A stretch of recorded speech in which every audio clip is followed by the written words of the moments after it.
Huyo mwizi amenizoea vibaya. Yaani kila siku nikienda kazi napata kitu imepotea kwa nyumba. Leo nataka kushika huyo mwizi nje naye. Leo atanijua. Hata nijifanye nimeenda kazi, akunja imbe venye amezoea. Acha niziweke hapo tu. Nataka kujua huyo jamaa anajifanya mwizi iko kwa hiyo ploti ni nani? Lazima nijue.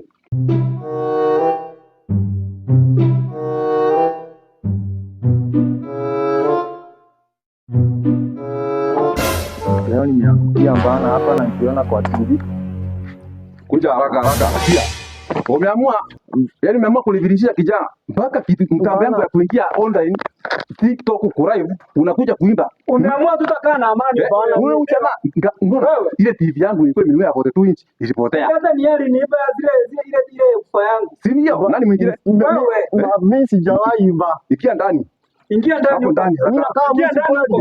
Mimi nakaa mwizi Wacha nipige simu wakunje na ambulance. Wewe, sijaro vitu zako zenye umeiba urudi huko. Mimi nakaa ambulance. Wewe utapokata. Wewe, ingia ndani haraka. Ingia ndani tukufikie kasia. Kunje tummalizie. Ingia tummalizie haraka.